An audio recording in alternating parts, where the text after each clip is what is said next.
कृष्णा आए कृष्णा, जगमग हुआ सारा उजाला। कृष्णा कृष्णा। कृष्ण पक्ष की अष्टमी रोहिणी नक्षत्र के दिन जन्मे थे भगवान। मंगलवार को है कृष्ण जन्माष्टमी। मंगलवार को है कृष्ण जन्माष्टमी। जब अष्टमी में रोहिणी नक्षत्र होगा तब हम मनाएंगे कृष्ण जन्माष्टमी। आज मैं आपको सरल तरीके से एकदम बताऊंगी कि कृष्ण जन्म कैसे करवाया जाता है। देखिए, हमने भगवान को यहाँ पे ढक के रखा है, पूरी तरह से ढक के रखा है। और उसके साथ हम सबसे ज़्यादा ज़रूरी होता है खीरा। हम खीरे से भगवान का जन्म करवाएंगे। अगर आपको खीरा नहीं मिलता है तो आप कुछ और फल भी ले सकते हैं, लेकिन सबसे ज़्यादा ज़रूरी खीरा होता है। इस तरह भगवान को पहले ढक के रखेंगे। जब रोहिणी नक्षत्र आएगा कृष्ण पक्ष में अष्टमी के दिन रात्रि 12 बजे, तब आप अपने भगवान को, और जब आपके जो भगवान आपके घर के हैं पुराने भगवान, उनको कैसे, उनको आप शाम को ही ढक के रख दीजिए। और या तो छोटे भगवान है तो खीरे को इस तरह से काट के आप उसके अंदर भी रख सकते हैं। लेकिन मेरे 5 नंबर के भगवान हैं तो ये खीरे के अंदर तो आएंगे ही नहीं, तो इस तरह से हम पूरे खीरे से उनको ढक के रखते हैं। खीरा छिलका सहित होना चाहिए। और उसके बाद फूल और तुलसी बहुत ज़रूरी है।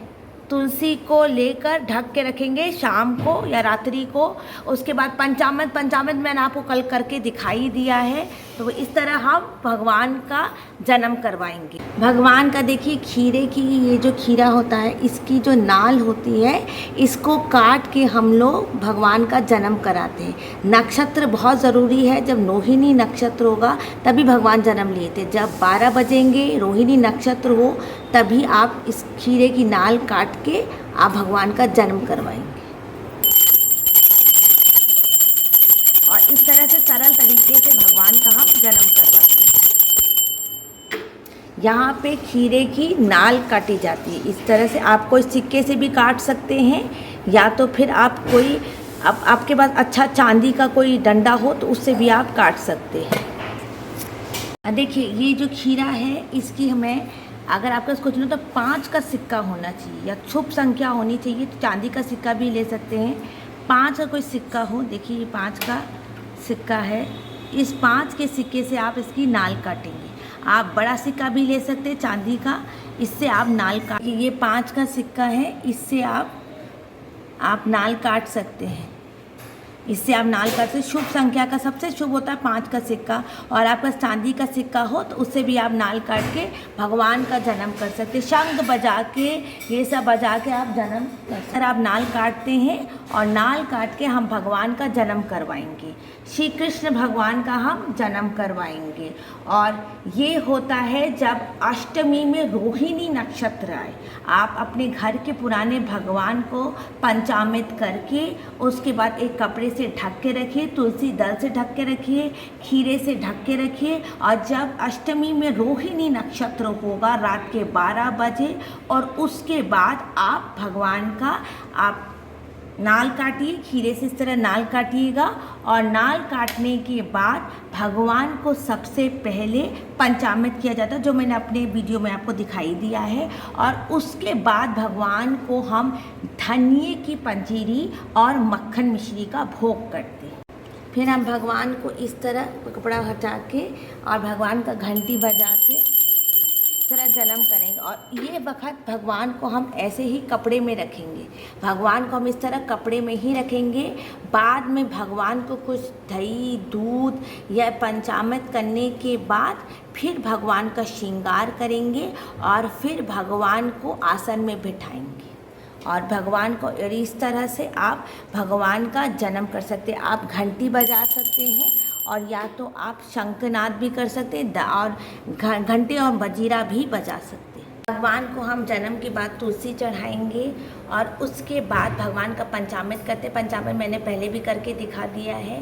और उसके बाद भगवान को हम चंदन लगाएंगे और मक्खन मिश्री और धनिये की पंजीरी भोग करेंगे। तो हम मक्खन और मिश्री भोग करेंगे, उसमें तुलसी का दल डालेंगे। भगवान को मक्खन मिश्री बहुत पसंद है, मिट्टी के कुल्हड़ में बहुत पसंद है। भगवान को मिट्टी भी बहुत पसंद है। कहते हैं भगवान ने ब्रज में मिट्टी खाई थी। और फिर भगवान को मिट्टी के चंदन भी बहुत पसंद है। भगवान को गोपी चंदन का टीका करेंगे।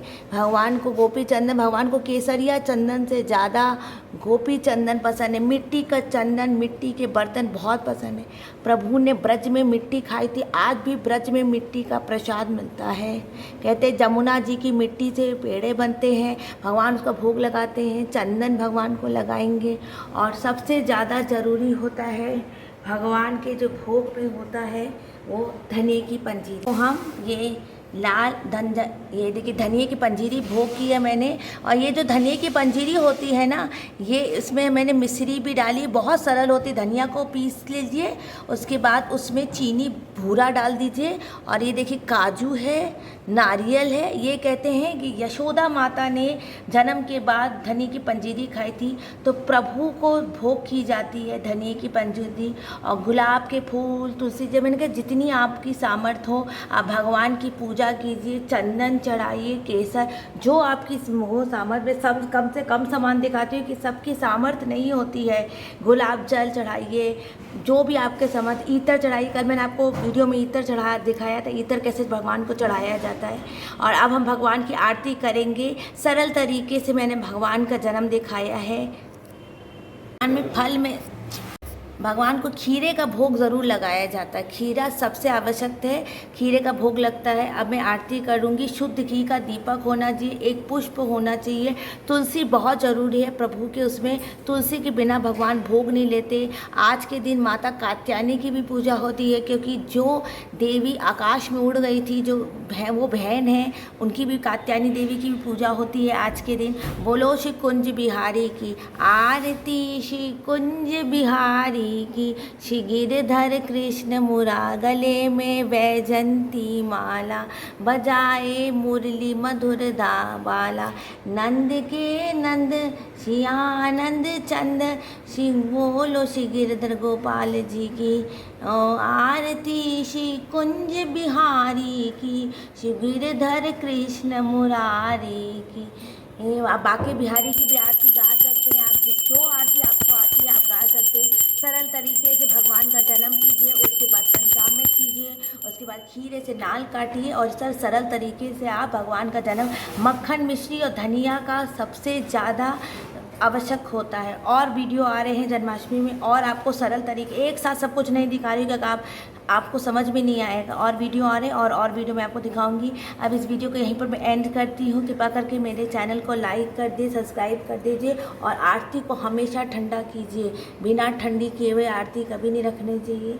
बोलो श्री कृष्ण भगवान की, नंद के घर आनंद भयो, जय कन्हैया लाल की। हाथी घोड़ा पाल की, जय कन्हैया लाल की। कृष्णा राधे राधे, जय श्री कृष्णा राधे राधे।